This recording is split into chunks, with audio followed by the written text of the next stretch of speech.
대나무는 다른 나무들에 비해서 비교적 굵기가 굵지 않죠. 그리고 그나마 속에도 텅텅 비어 있습니다. 그런데도 꽤 높이까지 자라납니다. 태풍이 불어도 대나무는 잘 꺾여지지 않는다고 그래요. 왜 그런가 생각하면은 대나무는 마디가 있기 때문이라고 그래요. 어느 정도 자라나면은 그 마디를 만들기 위해서 잠시 멈춰서 마디를 만들기 때문에 높이까지 자라난다고 합니다. 그래서 우리 인생도 마찬가지가 아닐까 생각이 됩니다. 오늘이 2023년 마지막 날입니다.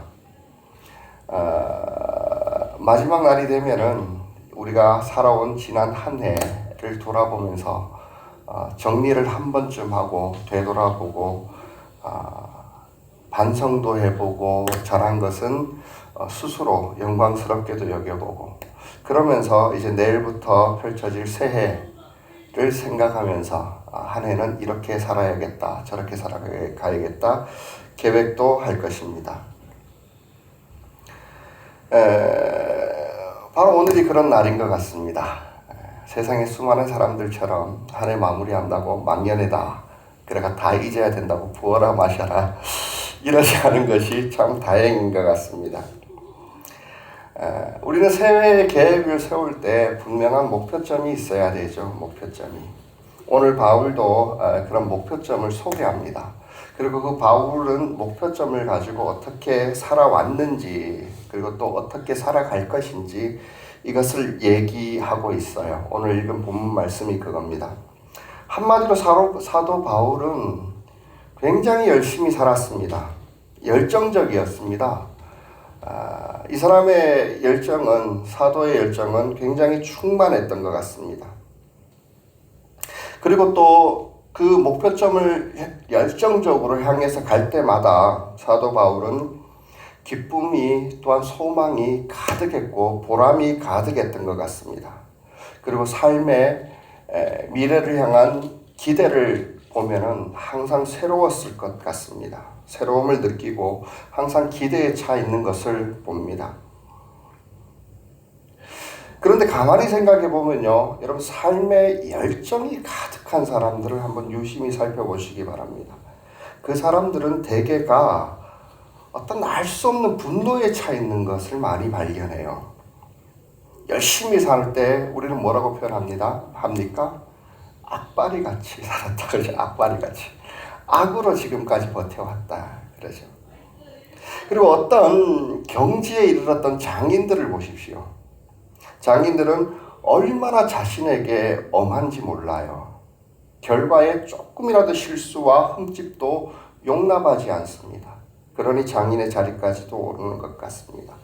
그런데 사도 바울의 삶을 보면요, 그런 알 수 없는 분노, 열정이 가득함에도 그런 분노들은 전혀 보이지가 않습니다. 그런 삶에 열정이 가득했지만 자신감도 차 있었지만 보람도 느끼고 있었지만 그에게는 분노를 발견할 수가 없어요. 지난 날에 대해서 깨끗하게 잊겠다라고 그렇게 해서 살아왔다라고 하죠. 과거의 실패와 실수 그리고 과거의 성취에 도취되지도 않았고 아픔의 상처 때문에 주저앉아 울고 잊지도 않았다라는 것입니다. 한마디로 바울은 멋진 사람이었죠. 열정이 가득함에도 굉장히 소탈했었습니다. 너그러웠습니다. 즐겁게 한마디로 행복한 삶을 살았던 사람인 것 같습니다. 나는 여러분 모두 그리고 또 특별히 이게 자라나는 우리 다음 세대들이 사도 바울과 같은 삶을 살았으면 그랬으면 좋겠다 싶습니다. 아이들에게 가끔 꿈을 물어보면요 굉장히 슬퍼요. 꿈이 재벌 2세래요. 왜 그럴까 생각해 보면은 미래가 없는 거예요. 그냥 먹고 즐기는 것밖에 남아있지 않아요. 꿈이 뭐냐고 물어보면은 건물주래요. 아무것도 안 해도 매달 꼬박꼬박. 전에 우리 가족들하고 협배 형제하고 목장을 하다가 우리 딸내미가 제일 바라는 게, 딸내미가 맞죠? 제일 바라는 게 뭐냐라고 했더니 뭐라고요, 병재? 무노동 고소득. 그게 꿈이에요. 제일 바라는 거. 근데 그게 행복할까요? 그게 행복할까요? 많은 정신과 의사들이요, 분석을 합니다. 강남에 돈 많은 부잣집 주부들이요, 처음에 아기가 태어나서 잘 길러요. 잘 길러요. 그리고 아이가 고등학교 딱 졸업하고 그 아이도 잘 됐어요. 좋은 대학 갔고 좋은 직장도 잡을 거예요. 근데 딱 그 시점에 그 귀부인들은 허망함을 느낀다고 그래요. 내가 왜 살았나. 자녀들도 나한테 고맙다 소리도 안 하고, 신랑은 맨 그저 그렇고, 인정받고 싶은데 그런 것도 없고, 그때 우울증에 빠진다고 그래요. 굉장히 많다 그래요. 40세에서 50세 사이에. 그리고 그게 아니면은 삶의 쾌락으로 빠진다고 그래요. 쇼핑에 중독되든지 쾌락으로 향락으로 올라가든지 그런다라고 해요. 왜 그럴까? 왜 그럴까? 왜 그럴까? 삶의 목표점이 바르지 않았기 때문이에요. 그래서 보람과 성취도, 또한 실패에 대한 좌절도 너무나 의미가 달라질 거기 때문에요. 바울은 이 목표점 때문에 지난 과거를 깨끗이 잊을 수 있었어요. 헛된 영광에 도취되지도 않았어요. 그래서 보상을 바란 것도 아니에요. 그리고 과거의 실패와 실수들, 아픔의 상처들 때문에 주저앉아서 자신을 한탄하고도 있지 않았습니다. 뒤의 것은 잊어버리고 앞을 향하여서 열심히 달려간다라는 거예요. 그리고 또 앞으로 성취해야 될 수많은 부르심의 상이 있었다라는 거예요. 아마 사도 바울은 그 목표점이 누구보다도 분명했기 때문에 그랬을 겁니다. 그래서 그는 삶을 살아가는 동안에 의문이 없었을 것 같아요. 그리고 또 그가 정한 목표는 너무나도 가치가 있었기 때문에 한 걸음 한 걸음 갈 때마다 의미가 있었고, 그리고 보람됐고, 그것 때문에 행복했던 것 같아요. 아시듯이 이 빌립보서는 사도 바울이 감옥에서 쓴 겁니다. 감옥에서 쓰되 사형 선고가 떨어질까 말까는 그 시점이었어요. 그럼에도 불구하고 사도 바울의 글에는 기쁨이 넘쳐나요. 3장, 예를 들어서 3장 1절에 보면 이렇게 얘기를 하죠. 끝으로 나의 형제 자매 여러분, 주 안에서 기뻐하십시오. 이렇게 해요. 나와 함께 기뻐하십시오. 이렇게 얘기를 해요. 참 기쁨의 삶을 살았습니다. 그리고 사도 바울의 특징은 뭐냐면 이 목표점에 집중되어 있었습니다. 3장 우리가 읽지 않았지만 그 전의 내용들은 뭐냐면 이 목표점을 향해서 가기 위해서 자기가 지금까지 쌓아온 것들, 자신의 출신, 경력, 소유까지도, 모든 소유까지도 깡그리 다 아낌없이 내어 놓을 수 있었다는 거예요. 삶이 단순해요. 가벼웠어요. 민첩했어요. 그랬던 것 같아요. 저는 한마디로 이런 삶이 부럽습니다. 멋진 삶이다. 그렇게 생각됩니다. 그렇기 때문에 앞으로의 삶의 방향의 설정도 우리가 아시듯이 이전 것은 다 잊어버리고 앞을 향하여서 언제 죽을지 모르지만 곧 닥칠 사형 선고가 있다 하더라도 나는 열심히 달려갈 거야 이랬습니다. 여러분 멋지지 않습니까? 멋지지 않습니까? 난 이런 삶을 살고 싶고 여러분들도 그랬으면 좋겠습니다. 그게 행복이 아닌가 싶습니다. 백수는 아무것도 안 하지만요, 엄마 아빠가 주는 밥 열심히 먹지만요, 결코 행복하지가 않아요. 절대로. 여러분 백수가 안 돼봐서 그럴 겁니다. 정말로 괴로워요. 얼마나 힘든지 몰라요. 그냥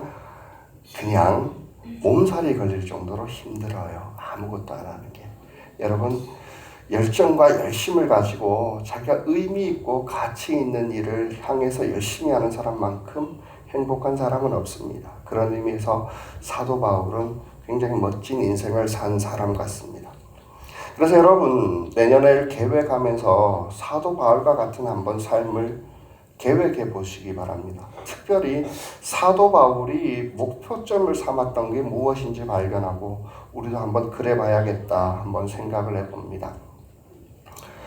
사도 바울의 목표점이 뭐였을까요? 사실 12절부터 13절까지 말씀은 굉장히 유명해요. 기독교 안에서 교회들에게 많이 설교가 되어져요. 근데 그게 뭐냐면 열심히 살라라는 거예요. 과거가 잊어버리고 열심히 살라라는 거예요. 그런데 많은 사람들이 놓치고 있는 것이 뭐냐면 목표점이 무엇인지를 잘 설명하지 않는 것 같아요. 그 목표점은 사실 이 문장에도 잘 나오지 않아요. 주어가 바로 10절과 11절입니다. 그래서 주어 구라고 얘기를 해요. 그 목표점이 뭐였는가? 그 목표점이 무엇이기에 이 사람은 과거도 다 연연하지 않고 오직 앞을 향해서 미래와 그 소망을 향해서 뛰어갔는가 이거예요. 10절과 11절 말씀을 우리 한번 읽어보겠습니다. 제가 읽어드리겠습니다. 내가 바라는 것은 그리스도를 알고 그분의 부활의 능력을 깨닫고 그분의 고난에 동참하여 그분의 죽으심을 본받는 것입니다. 그리하여 나는 어떻게 해서든지 죽은 사람들 가운데서 살아나는 부활에 이루고 싶습니다. 이렇게 하니까 무엇인지 잘 모르겠죠. 한마디로 말하면 핵심은 이거예요. 그의 죽으심을 본받는 거예요. 왜 하필이면 새해를 계획하는데 죽으심을 본받냐? 죽는 거 이렇게 얘기하는데 사도 바울에게 있어서는 죽으심을 본받는다라고 할 때 죽는다라는 데 초점이 있지 않아요. 우리 삶의 방향에 초점이 있어요. 우리는 세상의 그 어느 누구도 하루를 살아갔다라는 것을 그 하루가 얼마나 재밌었고 얼마나 화려했는지를 떠나가지고 여러분 죽음과 하루가 더 가까워진 거예요. 1년을 살아가면 죽음과 1년이 더 가까워진 거예요. 우리는 죽음을 향해서 어쩔 수 없이 가고 있어요. 근데 사도 바울의 목표점은 뭐냐면 예수께서 그 방향을 향해 갔던 예수 그리스도의 죽음을 했던 살아왔던 방식과 그의 죽으심을 통틀어서 모두를 본받겠다라는 거예요. 예수처럼 살고 예수처럼 죽는 거예요. 이게 그 사도 바울의 목표점이었어요. 그리고 그거 하나밖에 없어요. 그거만을 위해서 달려갔어요. 저는 여러분들이 이 목표점을 삼으면은 제발 부탁하는 것은 이제 내가 선교를 가야 되나, 전 재산을 다 포기해야 되나 이런 거 먼저 생각하지 않았으면 좋겠어요. 절대 그거 얘기하는 게 아니에요. 모든 삶의 방향이 예수 같아질 때요, 바른 해답이 있어요. 예수님처럼 닮아가면요, 인생에 대한 가치를 발견해요. 가치를 발견하면은 보람이 있어요. 작지만 한 걸음 갔을 때마다 의미를 발견해요. 그야말로 행복해져요. 너무 좋아서 쉴 수가 없어요. 한 걸음이라도 더 앞으로 가고 싶어요. 그게 바로 사도 바울의 심정이었던 것 같아요. 여러분 아직 예수를 잘 모르십니다. 저도 어쩌면 다 알지 못합니다. 그래서 어디까지 가든지 간에 우리에게 있는 예수님을 바라보고 이 목표점을 삼고 앞으로 가려는 노력이 좀 있었으면 좋겠습니다. 예를 들어서 예수를 어떻게 발견해야 되느냐. 재산을 다 잃어버리고 돈을 다 잃어버리고 직장을 그만두고 선교를 나가야만 이 목표점을 설정하는 거고 또 예수와 사도 바울을 따라가는 것인가, 그런 생각하지 마시기 바랍니다. 예를 들어서 이 예수를 닮아감이라는 것은 우리 삶에 있어서 마음 자세를 얘기하는 거예요. 삶의 태도를 얘기하는 거예요. 삶의 작은 습관의 변화예요. 여러분 거기에 초점을 맞추지 않는 한 정말로 예수를 발견하지 못합니다.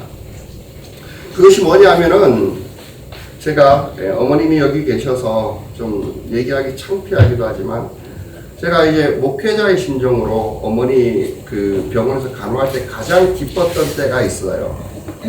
어머니 병이 있으신데 굉장히 통증이 심하세요. 한참 통증이 심할 때 그렇게 얘기를 했어요. 엄마, 진통제 때문에 잠을 많이 주무실 때, 깨어있을 때 이렇게 얘기했어요. 엄마, 다인실에 있기 때문에 여러 사람이 있는데 엄마 곧 주무실 테니까 꼭 잠들기 전에는 주변에 있는 다른 사람들 5분을 위해서 기도하고 잠들도록 한번 해봐요. 그랬더니 어머니가 그래요. 내가 아파 죽을 지경인데 뭘 다른 사람을 위해서. 그런데 제가 뭐라 그랬냐면은 엄마 그건 모르겠고 아픈지는 아는데 예수님이 그렇게 하셨습니다. 예수님은 자기에게 아픔을 돌아보지 아니하고 항상 다른 사람을 봤어요. 그거 그렇게 해보자라는 거예요. 너무 통증이 있어 일어나서 그분들을 섬겨주지는 못하겠지만요. 그들을 위해서 기도할 수는 있지 않느냐. 그런 일들 하나하나가 예수를 본받는 거예요. 예수님이 그렇게 하셨으니 내가 할 수 있는 작은 것을 그렇게 습관이 되고 계획이 되는 것. 다음 있는 내년부터 펼쳐질 한 해가 그러했으면 좋겠습니다. 그러니 여러분, 제가 그때 기뻤던 건 뭐냐면은 우리 엄마가 구원을 받았을까 안 받았을까였어요. 그때 나는 마음에 확신할 수도 있었어요. 어머님은 예수를 믿는다.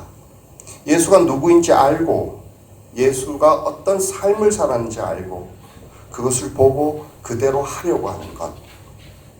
그거면 됐죠. 그게 예수 믿는 거죠. 여러분, 예수 믿는 믿음이라는 것은요, 2000년 전에 있었던 사건을, 논란이 많은 그 사건을 실제 인물인지 아닌지, 부활이 진짜인지 아닌지, 그것을 되뇌이고 역사적 사실이라고 믿어야만 되는 것, 그게 아니에요. 그게 아니에요. 우리는 쇠뇌당한 사람이 아니에요. 미친 사람이 아니에요. 의학 법칙을 무시하는 사람이 아니에요. 다만 그분이 하나님이었다는 걸 믿는 거예요. 그렇기 때문에 뿐만 아니라 그분의 삶이 율법의 완성이란 걸 믿고 이것이 인생의 정도야. 비록 그렇게 똑같이 살지는 못할지라도 그렇게 해보려고 노력하는 거예요. 그랬을 때 예수님이 약속하신 복이 있어요. 복이 있어요. 행복이 알게 돼요. 뭔지. 인생의 가치도 알게 되는 것 같습니다. 여러분, 그렇게 살으셨으면 좋겠습니다. 그리고 아울러 우리가 그럼 어떻게 하려면 예수를 발견할 수 있는가? 예수를 발견할 수 있는가? 한번 생각해 보면 단순해요. 예수를 어떻게 발견할 수 있는가? 그래서 그분을 어떻게 우리의 목표점으로 본받는 것을 목표점으로 삼을 수 있는가 하면 한마디로 말씀을 통해서 예수를 발견해야 돼요. 제발 부탁이에요. 남이 전해준 거 다 옳은 얘기고 진실이에요. 그런다 할지라도 우리가 말씀을 통해서 그걸 접해봐야만 돼요. 왜냐하면은 말씀을 이렇게 접해보면은요, 실제적으로 예수님을 고정관념을 가지고 예상해버리고 덮어버리는 것이 아니라 한자 한자 깊이 들어가 보면요, 예수를 발견함과 동시에 내 위치가 발견이 돼요. 위치가 발견이 돼요. 그게 무슨 말이냐? 예수님의 오른쪽에서 예수님을 보면은 예수님의 오른쪽 편의 모습이 보이겠죠. 예수님의 왼쪽에 가서 예수님을 보면 예수님 왼쪽 옆모습을 보일 거예요. 예수님 앞에 가서 뒤돌아보면은 예수님의 앞모습이 보일 거예요. 예수님을 뒤따라가면은 예수님의 뒷모습이 보일 거예요. 저는 이렇게 생각합니다. 복음서를 읽어보면요, 수많은 사람들이 등장을 해요. 예수님 말고도. 근데 그분의 입장이 나와 비슷한 것이 있는가 한번 찾아보는 거예요. 예를 들어서 오른쪽에 본 사람은 아마 바리새인이라고 할 수 있을 거예요. 이 사람들은 예수를 봤더니 예수님은 그저 많이 먹고 놀기를 좋아하는 사람이었다는 거예요. 신기해요. 신기해요. 성경에 그렇도록 많이 써놨는데 많은 사람들은 예수님이 그렇게 먹기를 즐기고 이야기하는 거 좋아하고 사람들 모임 좋아하고 늘 잔치자리에는 빠지지 않고, 물론 초청을 했겠지만 아마 예수님이라면 초청하지 않아도 갔을 거예요. 늘 그 모습이었습니다. 그 모습. 맨날 먹고 노는 즐거움과 기쁨에 차 있는 모습이에요. 왼쪽에서 봤다면 수많은 죄인들의 발견했던 예수님의 모습일 거예요. 그쪽에서 보면 예수님이 어땠나요? 너그러우셨어요. 용납해 주셨어요. 괜찮다고 위로해 주셨어요. 그리고 정말로 소외되어졌던, 제가 기억하는 것은 그 거라사인 지방, 쉽게 말하면 예수님이 국경을 넘은 최초의 사건이에요. 거기는 그 한 사람, 귀신 들린 한 사람을 위해서 제자들 모두를 데리고 그 사람을 치유하고 또 다른 일 없이 넘어와요. 한 사람을 포기하지 않았던 이 모습. 그걸 보면서 아마 예수님이 그런 모습이었다면 내가 죄인이었을 때 그분은 날 받아줄 거야. 또 예수님의 수많은 증거들이 있어요. 자기 계시죠. 자기가 어떻다라는 거. 그리고 예수님의 앞쪽에서 예수님을 먼저 가서 본 사람도 있어요. 베드로라고 할 수 있어요. 예수님이 많이 답답했나 봐요. 인기 한참 올라갔을 때 예루살렘에 가면 당신이 죽겠다라는 거예요. 그랬더니 베드로는 예수님 그쪽 아니야. 이쪽으로 오세요. 죽기는 왜 죽냐. 지금 한참 잘 돼가고 있는데 재수없게. 이런 사람도 있어요. 뒤따라가는 사람도 있어요. 예수님의 제자들이 그래요. 뭔지 알지도 못하고 예수님이 시킨 그대로 예수님을 본받는 삶을 따라가기는 하지만 때로는 삶이 힘들어서 지쳐서 보니까 너무 멀어요. 또 어떤 때는 또 가까워요. 이래요. 이런 모습 가운데서 내가 어디에 있느냐와 예수님이 어디에 계신가, 내가 어느 쪽 편을 바라보고 있는가, 성경을 통해서 살펴본다라면 예수님의 삶의 기준이 될 겁니다. 사도 바울이 예수님을 본받는 것을 목표점으로 삼았을 때는 그거였을 거예요. 내가 어느 쪽으로 하든지 내가 어디에 있음과, 그리고 예수님이 어느 쪽으로 봤을 때 보이는 것을 성경을 통해서 발견하고 그곳을 향해서 가려고 앞으로 몸을 내밀면서 가려고 했을 거예요. 여러분, 예수라는 분은 단순하게 2000년 전의 역사 속에서 존재했던, 살아가셨던 분이 아니에요. 성경에 의하면. 예수님은 말씀이 성육신이 되었다라고 표현을 해요. 그건 뭘 말하냐면 하나님께서 세상을 창조하시고 에덴에서 인간의 본연의 모습, 그것을 그렇게 살라라고 율법을 주셨는데요.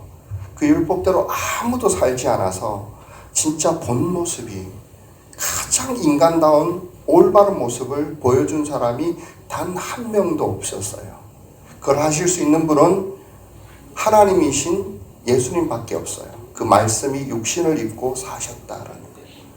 여러분, 나는 기적이 물리적 법칙을, 그리고 부활이 생물학적 법칙을 어긋나는 것이라고 생각하지 않아요. 왜냐하면 하나님이기 때문에 그래요. 초월하시기 때문에 그래요. 그렇기 때문에 나는 예수를 믿어요. 다만 내가 예수가 아니라 예수를 믿고 바라봐야 되는 사람이기 때문에 내가 지금 어디에 있는가, 이 마음을 가지고 살아보세요. 굉장히 즐거워요. 목회를 할 때 참 착각했던 게 뭐냐면은 나는 다른 사람이 변하면은 내가 행복할 줄 알았거든요. 내가 열심히 살기 때문에 이 사람이 이만큼 변했구나 그랬는데 그게 아니에요. 예수 믿는다는 것은 내가 변함으로 다른 사람이 행복해지는 거예요. 여러분, 정말 그렇게 돼요. 예수 따라서 가보세요. 내가 달라지게 되고요. 주변의 사람들의 웃음이 있게 돼요. 그래서 성경을 통해서 예수님을 바라봤으면 좋겠습니다. 두 번째로, 어떻게 하면 사도 바울처럼 예수님을 목표로 잡을 수 있는가? 그것은 예수님을 사랑해야 됩니다. 한마디로 예수님과 가까워야 됩니다. 내 위치가 어디든지 간에 오른쪽에서 보든 왼쪽에서 보든 앞장서서 보든 뒤에서 보든 가능하면 가까이 있어야 돼요. 멀면은요, 예수님이 잘 보이지 않아요. 오해하게 돼요. 그러다가 길을 잃어버려요. 그러려고 하면은 예수님과 친밀하려고 노력해야 돼요. 친밀하고. 여러분, 제가 이 말을 하는 이유는 무엇이냐면, 우리는 예수를 믿는다라고 하지만은 그 믿음은 세뇌당한 게 아니에요. 실제로 봤기 때문에 신뢰하는 거예요. 여러분, 믿음이란 단어와 신뢰란 단어가 다릅니까? 많은 사람들이 믿음이란 단어를 오해해요. 곡해해요. 넘겨잡아버렸어요. 넘겨잡고 막 생각해버려요. 믿음이 지식입니까? 지적으로 동의하면 그게 믿는다라는 거예요? 아니에요. 이 말을 신뢰한다, 의지한다, 이걸로 바꿔봐요. 그렇다면 지금 현장에 계시고 예수님 남기신 교훈과 그 삶을 의지해보는 거예요. 내 생각에는 아닌 것 같은데도 그렇게 한번 해보는 거예요. 용기가 없어서 큰 거는 못하지만 작은 실천을 한번 해보는 거예요. 누군가를 위해서 기도해보는 것처럼 세상에서 강자가 아니라 약자를 위해서 한번 편들어 보는 것, 나죽고 소외된 사람을 한번 바라보는 것, 여러분 이게 바로 믿음이에요. 신뢰하는 거예요. 의지하는 거예요. 그러면서 예수님과 함께 걸어가는 거예요. 여러분 분명한 것은 우리가 예수를 믿는다라는 것은 2000년 전에 있었던 신화나 설화라고 이야기하는 수많은 사람들이 그렇게 이야기하는 것을 내가 지식적으로 열심히 딸딸 위해서 동의하는 게 아니에요. 지금 내 현장에서 예수께서 남기신 그 말씀을 신뢰하는 거예요. 성경에 기록되어 있어요. 나는 떠나갈 거야. 그러나 예수님은 영으로 그 마음으로 우리 마음속에 오실 거야. 그리고 그 말을 신뢰하고 그대로 해보는 거예요. 간단한 거예요. 제발 큰 걸로 하려고 하지 마세요. 큰 건 안 보여요. 그렇게 해서는 예수님과 안 보여요. 설거지를 정성스럽게 해보신다든지 밥을 할 때 이것을 누가 먹을지 그리고 그 사람을 위해서 한번 해본다든지 아픈 사람을 위해서 기도해 본다든지 그때 기적이 일어나는 거예요. 그때 내가 변하고요. 다른 사람이 웃게 되는 거예요. 그러니 믿음이라는 것은요. 사랑과 동일한 언어예요. 여러분 제발 여기는 혼동하지 마십시오. 그래서 앞으로는 내가 예수를 믿는다라는 말보다는 난 예수를 신뢰합니다. 의지한다는 말이 더 정확해요. 그보다 더 좋은 것은 예수를 사랑하는 거예요. 실제가 없으면 사랑할 수 없어요. 만났기 때문에 알기 때문에 그 사실을 사랑할 수 있는 거잖아요. 여러분 그래서 성경을 통해서 발견하면 사랑하세요. 그러면 그럴수록 발견되는 것은 예수님은 정말 좋은 분이에요. 세상의 어떤 위인들보다도 훨씬 더 존경스러운 분이에요. 아름다워요. 사랑하지 않을 수가 없어요. 내가 그 길을 가지 않을 수가 없어요. 가지 않을 수가 없어요. 그렇게 되게 될 거예요. 그래서 예수를 볼 때, 또 성경을 볼 때 살아있는 말씀으로 한번 봐봐요. 성경이 그렇게 기록되어 있거든요. 성경은 문자가 아니에요. 문자가 아니에요. 글이 아니에요. 언어가 아니에요. 성경은 살아있어서요. 심령 골수를 찔러 쪼갠대요. 그게 무슨 말이겠어요? 그 말씀을 받고 그 말씀 내 마음 깊이 새겨져지고 그 말씀을 사랑하게 될 때 나를 수술하기 시작하는 거예요. 내게 지금 잘못된 가치관을 바꿔요. 내가 잘못된 길을 방향을 바꿔요. 내 삶의 문제에 대한 해답이 되어져요. 아픈 과거의 상처와 병듦에 대해서 치유가 거기에서 일어나는 거예요. 여러분 그것을 한번 경험해 봤으면 좋겠습니다. 그래서 베드로도 이 사실을 알기 때문에 이런 이야기를 그의 서신에 기록합니다. 이렇게 되어 있습니다. 같이 한번 읽어보겠습니다. 앞에 있죠. 시작. 여러분은 그리스도를 본 일이 없으면서도 사랑하며 지금 그를 보지 못하면서도 믿으며 말로 다 표현할 수 없는 즐거움과 영광을 누리면서 기뻐하고 있습니다. 예, 그리스도를 본 일이 없으면서도 그를 사랑해요. 사랑하기 때문에 즐거운 거예요. 영광을 누려요. 많은 사람들이 예수를 믿는데 인상이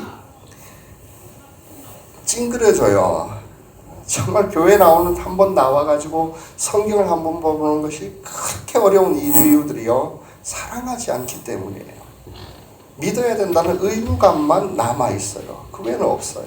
그러지 마시고 우리는 눈으로 볼 수 없어요. 당연해요. 하나님이 성경에 기록해놨거든요. 하나님은 회전하는 그림자가 없어. 육체가 없어. 그러나 그의 마음이, 그의 사랑이 지금 여기에 있어. 너희 마음 안에 있어. 이 말이에요. 그렇기 때문에 믿음은 사랑과 동일한 언어고, 여러분 예수를 믿어야 합니다. 신뢰해야 합니다. 그리고 사랑해야 됩니다.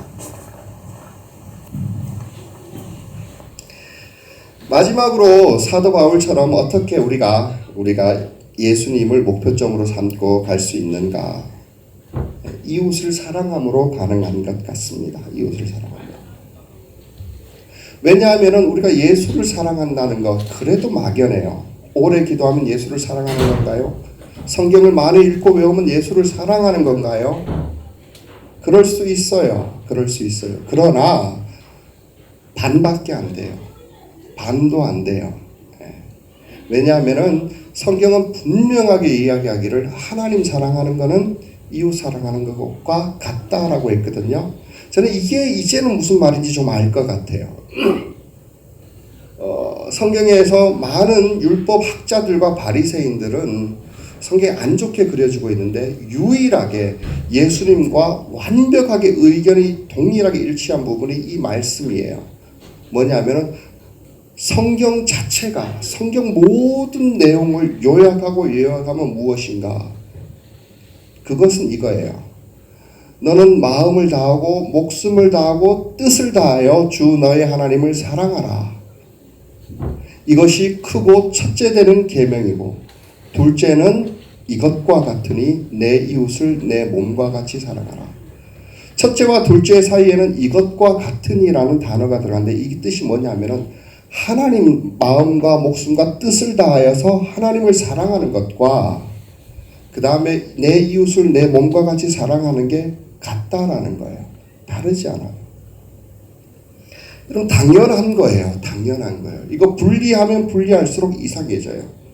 하나님 사랑한다고 저 산속에 올라갔고 열심히 찬양을 부리고 오래오래 기도하다가 세상으로 내려와서 이웃과 거리가 떨어지면은 그 사람 하나님 사랑하는 게 아니라는 거예요. 이웃을 열심히 사랑했어요. 그래서 그들을 위해서 많이 희생했어요. 그러나 하나님이 누구인지, 말씀에 근거한지 몰라요. 그것은 또 하나님을 사랑하는 게 아니라는 거예요. 이웃을 진짜로 사랑한 것도 아니라는 거예요. 여러분, 이것을 한번 해봐야 돼요. 여러분, 이게 무슨 말인지 저는 어떻게 깨달았냐면요, 사랑을 할 때 내가 좋아하는 사람을 사랑하는 게 아니라 예수님이 시킨 사람을 사랑하려고 해봐야 돼요. 내가 아이들을 사랑하는 것 같지만 솔직히 여러분 애 키워봤잖아요. 사랑합니까? 아니면 부모로서의 의무감입니까? 의무감이 커요. 미안하지만 그래요. 미안하죠. 근데 사랑하려고 하는 건 뭐냐면은 예수님의 사랑을 기억해 보는 거예요. 내가 하나님 사랑하듯이 하나님도 이 아이를 사랑했을 테니, 하나님도 이 아이를 사랑했을 테니 그 눈과 그 심정으로 아이를 보려고 해보는 거예요. 그럼 어떻게 될까요? 무지막지하게 답답하고 속이 터져나가죠. 쉽지 않아요. 근데 그럴 때마다 내가 느끼는 건 뭐냐면요, 아, 하나님이 나를 이렇게 기다려줬구나. 아, 하나님이 나를 이런 식으로 사랑하셨구나. 그것을 깨달아요. 깨달은 만큼 아이들에게 그대로 한번 해줄 수 있었던 것 같아요. 물론 지금도 많이 모자라고 부족하고 뭐 자랑할 만하지도 않아요. 근데 나는 참 기쁘고 감사한 게 뭐냐면은 예전보다는 화를 덜 내요. 아이들 보면서. 여전히 지금도 치밀어 올라오지만 많이 참을 수 있는 것 같아요. 아이들이 음식 먹고 남긴 것들 예전에 꿈에도 꿔보지 않았는데 그것을 섬기는 마음으로 치워보려고 하는 것 같아요. 아세요? 애들이 좋아한다는 된장찌개를 내가 배워서 아이를 위해서 준비해 봤어요. 네, 준비를 해봤어요. 그리고 거리한테 물어봤어요. 그냥 이 정도 마시면은 우리 교회 다른 아이들도 좋아할 것 같냐? 그렇다 그러더라고요. 예. 여러분, 삶이 이렇다라면은, 여러분 여기 엄마들이 있는데 이런 식으로 밥을 만든다 그러면은 사랑이란 건 설명할 수 없지만 하나님을 바라보고 사랑했듯이 내가 내 이웃과 내 자식과 주변에 있는 사람들을 사랑하게 될 때에 여러분 그게 바로 예수의 모습이었고요. 예수가 목표점이 되는 거예요. 또 하나 기억해야 될 것은요. 사랑은요. 지식이 아니라 행동이에요. 예수를 사랑하는 건 지식이 아니에요. 지식 가지고 되지 않아요. 행동이에요. 이 말은 무슨 말이냐 하면은 자기가 좋아하는 사람을 사랑하는 거는요. 예수님이 그랬어요. 경건에 대해서지만 세상 모든 사람이 그 정도는 한다. 율법이 다른 거는 좀 달라야 된다. 뭐냐 하면은 좀 미워지는 사람도 섭섭해지는 사람도 사랑하는 거예요.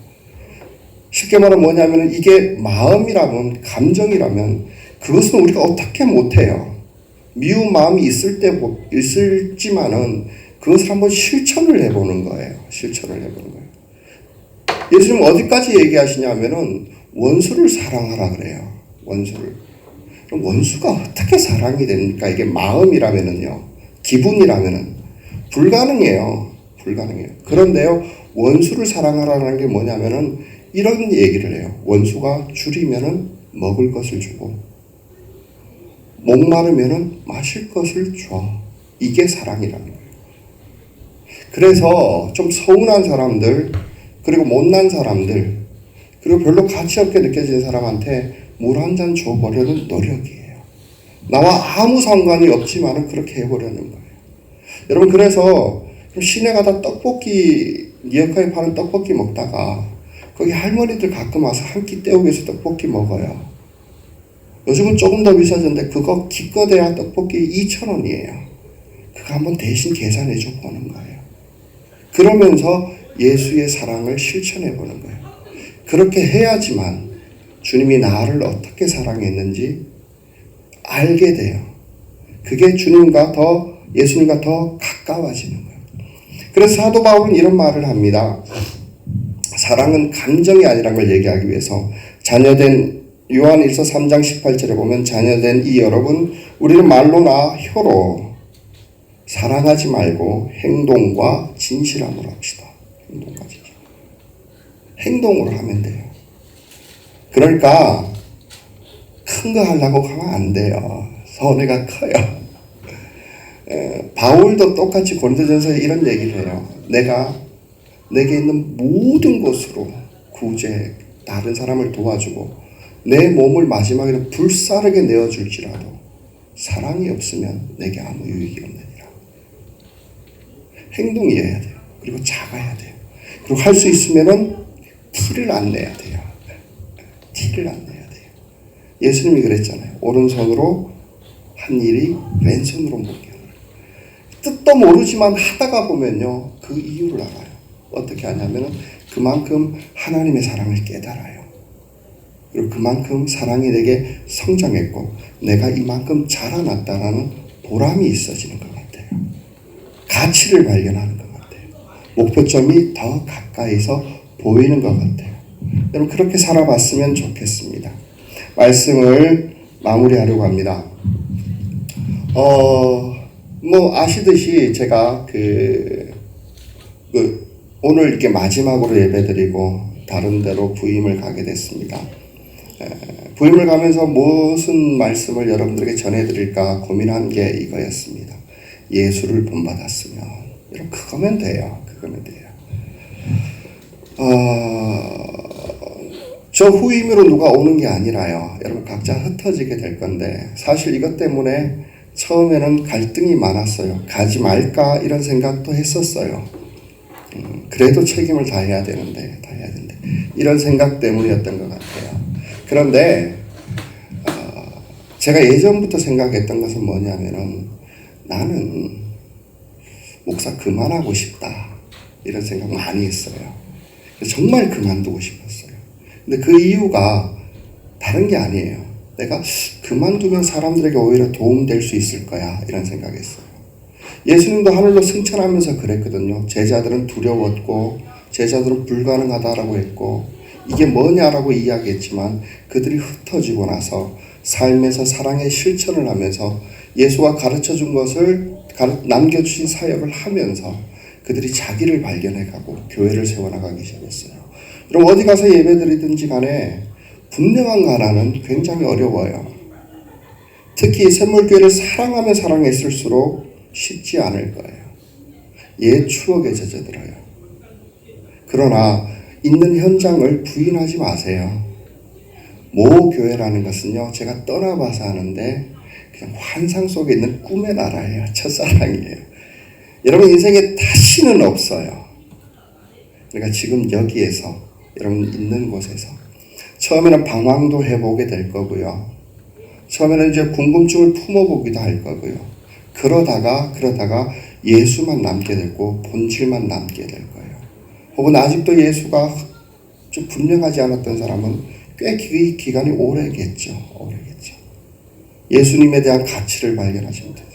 그러나 예수를 사랑했던 사람은 그 외로움도 고독도 방황도 다 참아내고 자기 일을 갈 것 같아요. 저만 가는 게 아니라 우리 다 뿔뿔이 흩어지는 거니까 입장은 거의 비슷할 것 같아요. 다만 이게 마음에 걸렸던 것은 아이들이라 아이들은 내일 그 어린이 전도협회 간사님이 오셔서 뒤를 봐주기로 해서 인수인계하기로 했습니다. 후임으로 생각했던 사람들이 작지만 있었는데 그리고 다른 교회에 부탁해 보려고 했던 곳도 많았었는데 그거보다 이게 훨씬 더 좋아요. 다만 여러분 돌아올 수 있도록 저도 간간히 연락을 하고 소식 전해주고 그러면 좋을 것 같아요. 그래도 제가 원주에 가는데 원주 한번 놀러 오는 것도 좋은데 근데 꼭 필요한 건 좀 방황하고 힘들어 보는 것도 좋겠다 싶어요. 한두 달 동안은 원주 찾아오지 않았으면 좋겠어요. 그리고 나중에 한번 오고 만나보고 서로 소식도 전해보고 그랬으면 좋겠다 싶습니다. 예, 말씀을 이것으로 마무리합니다. 기도하겠습니다. 하나님 아버지 은혜를 감사합니다. 예수님이 원하셨던 것처럼 우리는 하나의 교회가 되어서 이제 흩어질지도 모르겠습니다. 하나님 우리 마음에 계획하는 바 우리가 가고 싶었던 그 모든 길에 대해서 하나님께서 축복하여 주시고 떠나지 마시고 하나님 이들을 인도하여 주시옵소서. 강한 두 팔로 지켜 주시옵소서. 어려움 당하더라도 예수 그리스도를 향한 그 표대가 흔들리지 않게 하시고 삶의 현장 곳곳에서 예수 그리스도를 발견하며 가까워지는 우리 성도들 되게 해 주시옵소서. 예수님 이름으로 기도합니다.